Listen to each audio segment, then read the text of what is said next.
You're listening to the Laura the Library Lady podcast, presented by the Massillon Public Library.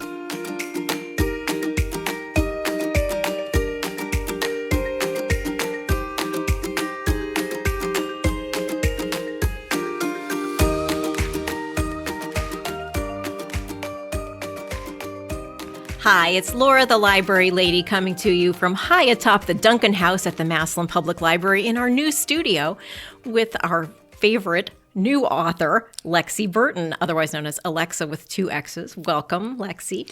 Hi, it's a pleasure to be here. Can you tell us a little bit about your background and where you're from? I have spent 99% of my life in Northeast Ohio, primarily in Canton.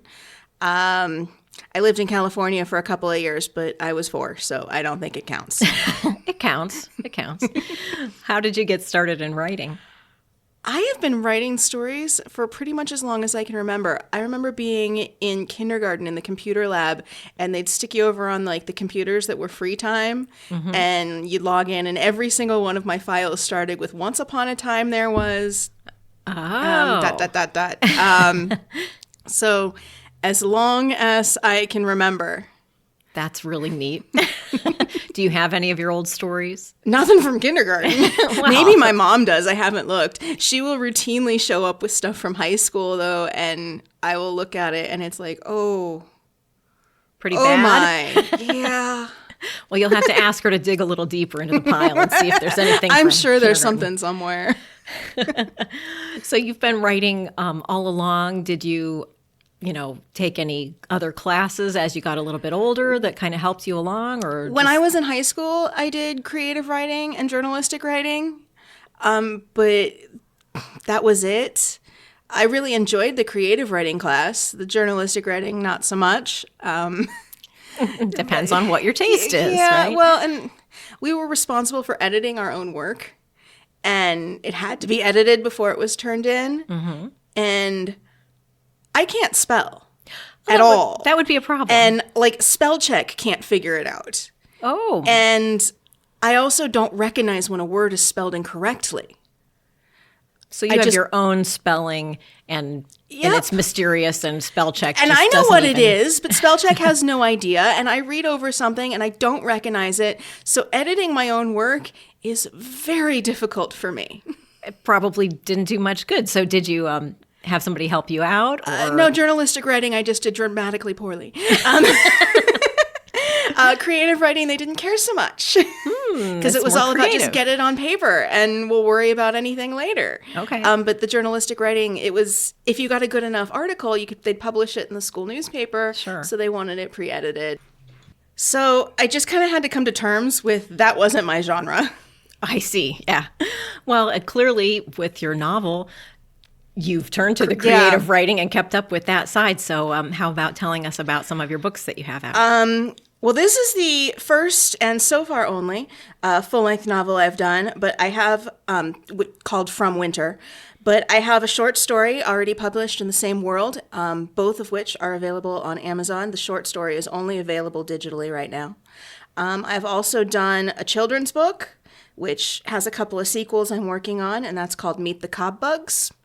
That is also, unfortunately, only available digitally because of printing costs. And then there is I don't know what you'd call this, reference book. It's how to set up an aquarium. It's called Setting Up and Living with Your Aquarium. That makes sense. Something like that. And that was actually the first one that I had published. I worked in aquatics retail for 13 years. So you know about that. Yeah, I know about fish. You're quite familiar with that. So if folks go on to Amazon, they can find you there. They can find all of my books there. And Alexxa Burton with 2 X's, and check the autocorrecting on Amazon because they like to change it to Alexxa Button and give you all of their tech. That is really funny. I guess I can see how that, Alexa, do this. Alexa, do that. It took embarrassingly long for me to realize that my Amazon packages were not coming with custom tape on them. What does that mean?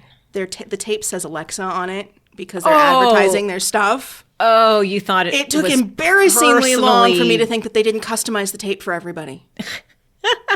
Yeah, mine says Laura the Library Lady. No, it doesn't. but your Alexa has 2 X's. Yeah. And it is like button, but it's Burton. Right. So that's actually cute. So if you're going to choose a pen name, it would be perhaps Alexxa Burton. It could be. I mean, that is the Alexxa Burton is the pen name. But yeah, Alexxa Burton would be a cute pen. That would be a really cute pen name for the kids' books. Yeah, see? All right, well, are you going to read us a little excerpt Sure. from Winter? Yes. Excellent, I can't wait. And tell us about the genre. Well, it's sci-fi, but it's not like super techie, over your head, unreachable sci-fi. If you're not particularly versed in the genre, it should still be enjoyable and not like I said, it's not unreachable. So I don't have to be a science major? No, not by far. Yeah, I am not. I just really like aliens. Oh. It was cold. So cold. The snow had been falling for days. Salalich was only 10. Well, he thought he was 10. And the snow was up to his waist. His fire had gone out days ago, and he had no way to light another. The shelter that the northern wood could offer a young boy against the bracing cold was sparse at best. There had been no food for over a week. It was cold enough even the animals wouldn't venture out. Salalich was small but strong, and with a spirit made of iron forged by the life he'd been forced to lead. He'd been alone as long as he could remember. He had only a fuzzy, half-dreamed memory of a woman who might have been his mother saying his name, not even that of his father. So he watched things, he learned, and he taught himself. He moved forward and fought through life every day. Salalich started walking as the sun set in the east. It was too cold to hold still. If he did, he'd freeze. He kept the setting sun to his left, heading south. The hope was he could find a road and follow it to a town, perhaps be able to get somewhere warmer. The winter had never been this cold before, at least not that Salalich could remember. If he stayed here, he would not survive. And he always survived. Oh, I like it. Thank you. And I think you're an excellent reader. We were talking before about, you didn't feel you were a very good reader, but I think you are an excellent reader. My problem is when I read to myself, I read incredibly fast. Well, then that might trip you up. Yes, reading out loud, my head gets ahead, or my eyes get ahead of my mouth. Yes, I understand. Well, that was intriguing, though. That sounds like a really good. Mm-hmm. And that's from the beginning, or is that the very beginning? That is toward very close. Very close to the beginning. Okay. Have you ever modeled a character after yourself or someone you know? Sort of. There's a character in the sequel for this that I consider to be modeled after myself, but I'm not sure people would agree with me. Well, modeled after. It's creative writing, right? Did you find that therapeutic in any way to do that? I don't know, because, this is Earth, so motivations here are drastically different. But if I was in that situation, I feel like I would be, like she would be responding like I would. If you were in that world. Yeah. Okay. Makes sense. What do the words writer's block mean to you? When I get writer's block, it's bad. Like, From Winter took me 4 years to write, and I am completely desperate that the sequel won't take me that long. But part of that was because I took a break at one point for like 6 months. I just couldn't pick it up. And then after I got the whole thing done, like all I had to do was a continuity read through. It didn't happen. Couldn't do it. I couldn't do it. Ugh. It was a year. It was a year before I could pick that up to do the continuity redo. And truthfully, what got me to do it was the writers group here. Oh, at the library? Mm-hmm. That's wonderful. I was looking for free stuff to do because money became an incredible problem after a massive vet bill. And, well, the library writers group is free to do. And I came to group on a Friday, and I had the book continuity read by Monday, and I had all of the changes implemented by the following Thursday. Really? Yes. That's wonderful. So our writers group, within 6 days, you got over your hump and Exactly. And Good news. that's part of why I'm so afraid that the sequel is going to take me so long, is because when writer's block hits me, it's not just like a little thing, it's massive. I avoid like little writer's blocks. My trick is I write everything out by hand before I put it into the computer. And I stop writing when I still know what the next scene or action or event is. I might not know what the next sentence is, but I know where the story is going directly. So if I stop there, when I go to pick it up the next time, I know exactly where I'm going. I don't write until I have no more ideas. Mm-hmm. Okay, that makes sense. Yeah, it helps me get into the flow before I run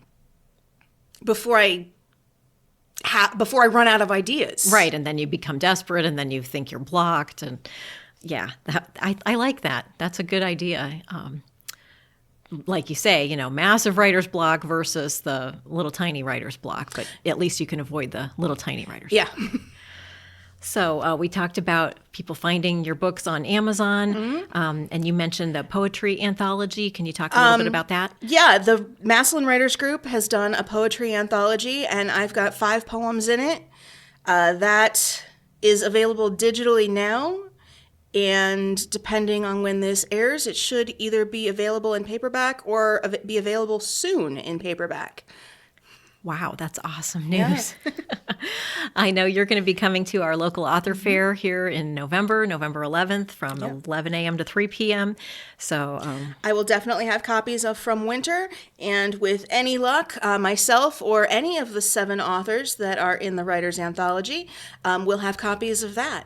And if you come, and it can be a little bit of a scavenger hunt trying to find all of us to get our signatures. Yes, that's right. We're going to do kind of a bingo card map thing. So people will be challenged to find all of the different authors located in different locations throughout the library. That'll be fun.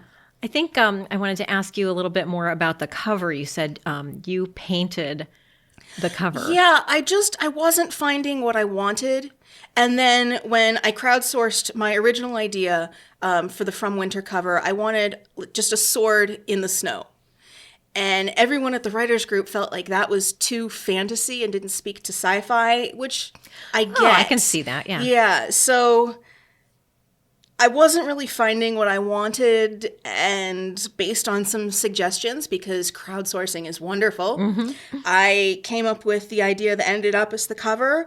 I painted it myself because that wasn't really happening as a photograph, and I know that there's services out there that provide covers, but if I can, why shouldn't I? So I did. Yeah, it looks like you're a pretty talented artist as well. My biggest problem was this was done on a 20 by 24 canvas, and I couldn't find somewhere that could scan something that big. Oh my! Because it's actually the part that's on the back is on the bottom of the original canvas. Oh, so you had to change that. It was very large, yeah. It was cut apart digitally to form the book cover. I'm going to, well, at least I'm planning on bringing the original canvas to the Writers' Fair. Oh, that's great. So everybody will see the original 20 by artwork. 24, and it's down to what, 6 by 9? Or, I think this is like 5.5 by 8. Okay. I went with or something like that. I went with a smaller book size. When did books change size? Because I remember these little little paperbacks that fit in your pocket. Yeah, it depends. There are trade paperbacks and then other paperbacks, but I mean, I think the cover is lovely. It's got a lavender sky. Yeah, I love the purple in it. Mayaka has a lavender. I don't think I mentioned that in the clip that I read. The planet that this takes place on is called Mayaka, and they have a lavender sky, and that's portrayed on the cover, and I think it makes it stand out nicely on a shelf because we carried that lavender sky into the binding. Ah, very nice. Yeah, it's very attractive. And you've got another cover here with you that you painted on a smaller scale. Yeah. And you told me that one. This was a less detailed cover, so it was easier to do smaller. It is for the short story that's already on Amazon, which is called Half-Blood. When I originally published it, I just used the Amazon Kindle tools, and the cover it has at the moment really does it no favors. This suits it much better. So this looks like red sky. Yeah, it's with the Mayakan sunset. Okay. And part of the skyline of, I'm going to go out on a limb and say it's the market area of the capital city. I can see that. I can see it's a city.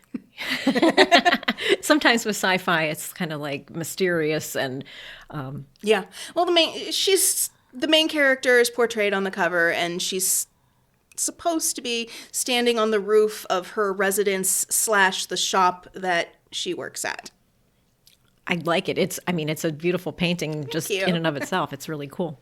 So yeah, I hope everybody gets to come and meet you and That'll see be a lot of fun. I'm looking some of the forward to paintings it. and perhaps purchase your book. And you can tell them how to go on to Amazon and purchase if they want to get the digital. Yep, I will copies. have a nice stack of bookmarks at the author fair, and they have a QR code on the bottom, which will take you right to my author page on Amazon, giving you easy access to everything I've written.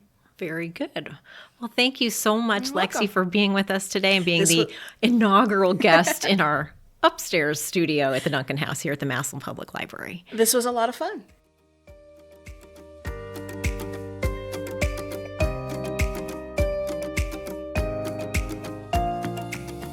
Hey everyone, this is Jeff, and I hope you enjoyed listening to the Lore the Library Lady podcast. Join us for the local author book fair on Saturday, November 11th, 2023, from 11 a.m. to 2 p.m. This event is open to all and is held twice a year in both March and November. Browse, purchase books, meet, and network with local authors. Visit massillonlibrary.org for more information. Hope to see you there.